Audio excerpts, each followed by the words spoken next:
Well, it's Wednesday night. It's my favorite day of the week because today I'm gonna resume my plan to do a live podcast where I talk about mostly about my poetry and its relevance to today's current events and the things that matter to us. I will be taking my poetry from my book called Journey of a Dreamer, which I published in 2024, just last year in October, and it has a compilation of over 200 proses and poetry that I've written from 2018 up to the present time.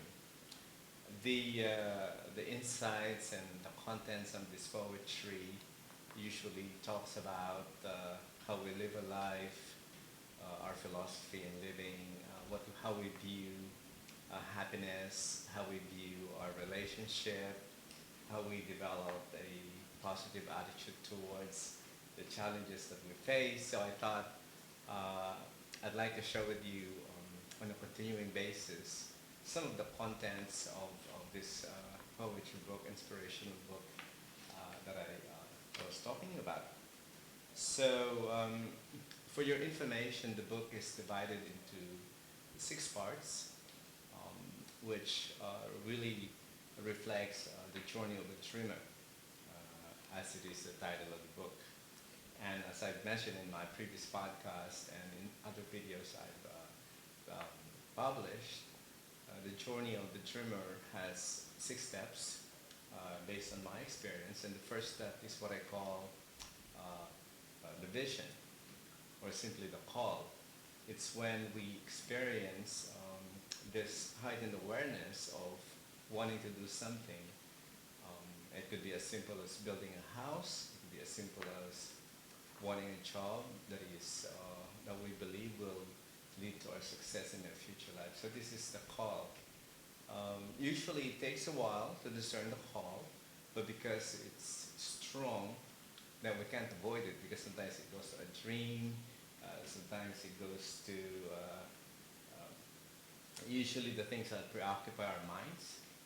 So once we have agreed and once we have decided to respond positively to that call, then we go into the second step of the journey, which is the preparation really. And the preparation includes our health, of course, our mind, our spiritual being, and most of all our psychological strength. And also in the preparation, the materials, the tools, um, the organization, the systems we need to be able to realize that dream. The third step is, of course, getting into realizing that plan or that dream. And this is where you employ the resources. This is where you actually actively um, execute the plan according to how you like to achieve your goal. And it usually leads to facing challenges and also difficulties. So this leads to the fourth step, which is the staying motivated. So staying motivated means how do you get back on track and getting back to keeping that passion together.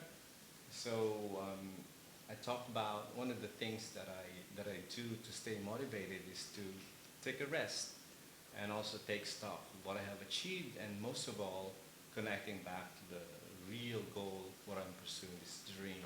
So presuming you get by, you get on, so you're able to finish and achieve your dream. So the fifth step is celebration, and this is where you sort of really reflect and acknowledge that you have done it, and then this is where you want to thank the people who surrounded you. You want to thank anybody who has helped you make that possible. The celebration also is a reflection of your attitude towards being grateful not only to yourself but to other people, and to recognize that they're important. The final step, which is the sixth step, is when you start reflecting and um, sort of thinking how you achieved it, what sort of lessons you learned, and what sort of things that kept you strong, that kept you focused.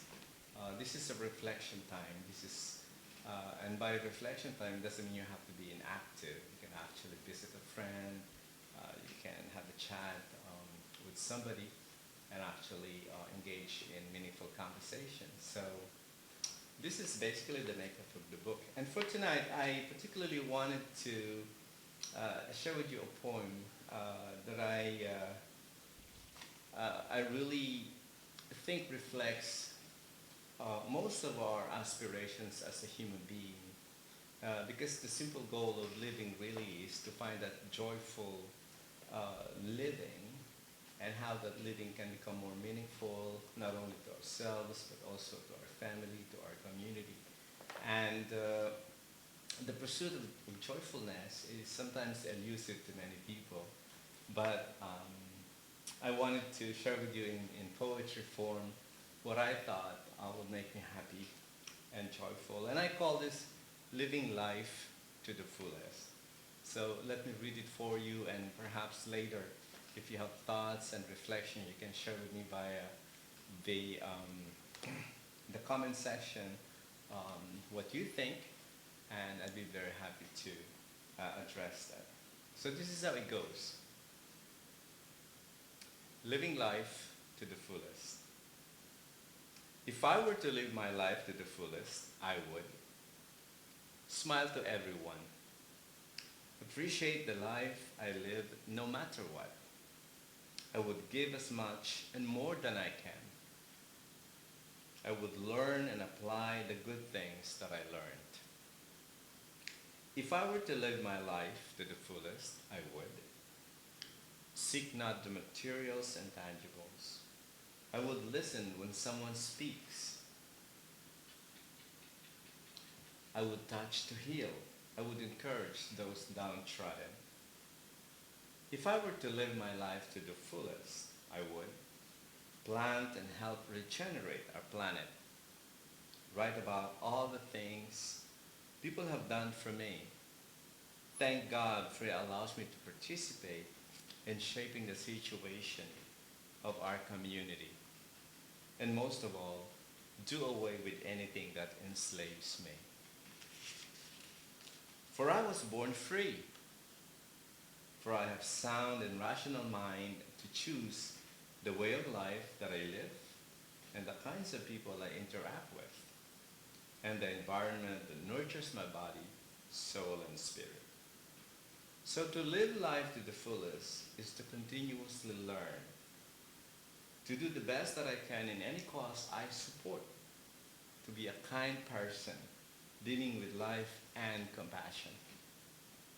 If I were to live my life to the fullest, I would write and sing a grateful song, plant and share the harvest, be the change I seek to support, or be the change I seek to happen, love unconditionally. Thanks for listening to this, I would say, wonderful poem. Wonderful because it really makes me happy every time I read it, because it connects me to who I am. It connects me to what I want to achieve as a person. It connects me to things that matter to me. And I really welcome your thoughts and reflections. If there's anything that you'd like to share with me in the comment section, I'd be very happy to. So in this particular part of the podcast, I'd just like to sort of explain or reflect on some of the lines in the poetry. And the one thing I like to share with you, of course, is the idea of being appreciative. We can appreciate, well, of course, we appreciate a lot of things, including failures, because usually when we fail, that's the time when we learn something and how to do things better. But of course, we can appreciate encouragement, we appreciate the family around us, giving us kindness and comfort when we are low.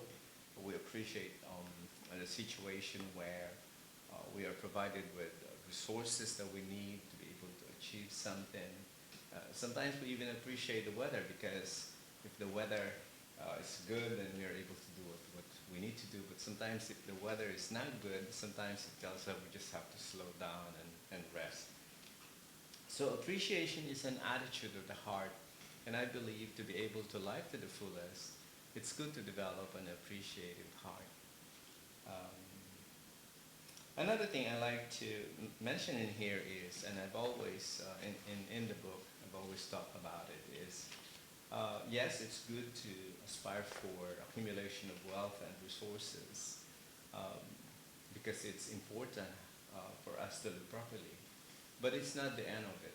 And I think beyond materials and tangibles, we need to seek more than that. And those things could include, for instance, building good and mature relationship, first with our family, our friends, and the people around us, the people we work with. Because I think having an enduring and fruitful relationship really adds value to our life.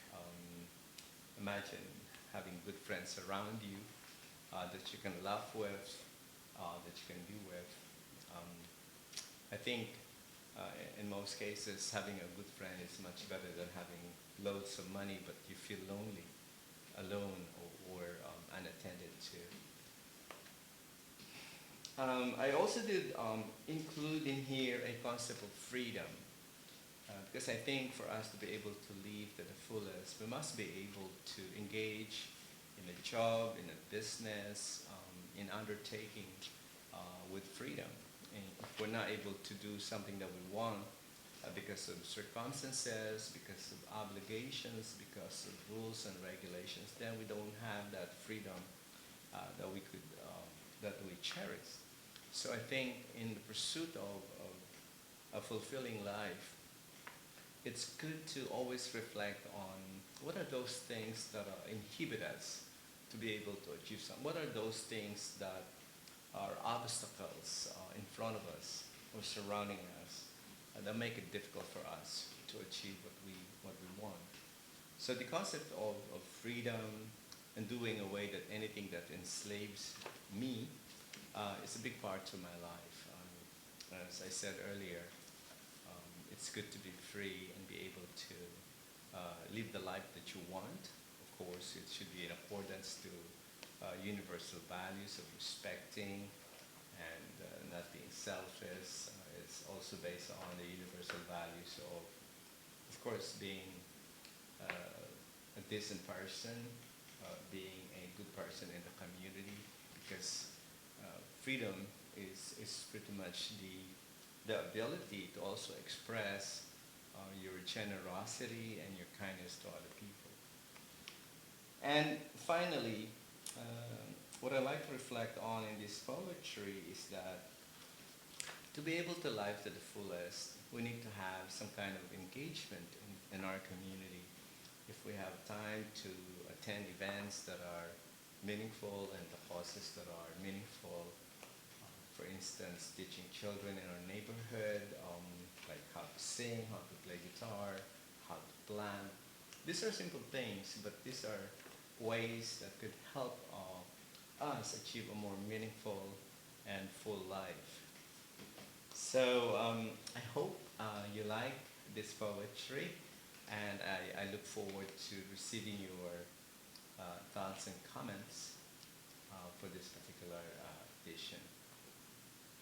So that's all for tonight, folks, and I'm really happy that you participated in this podcast, and I would be looking forward to sharing with you next week another poem and reflect upon it. In the meantime, please feel free to contact me if this poem resonated with you. The book is also very easy to read, kind of inspirational book. And when I read it, or any poetry or any inspirational materials I read, I normally play music because that enhances the appreciation of the words and the insights. And so I would perhaps play music next time when I read this poetry. So thanks again. I'm Ramil Cueto. I'm a poet writer from Batangas City, Philippines, and I'm the author of The Journey of a Dreamer. Thanks very much and have a great one. We'll see you soon again.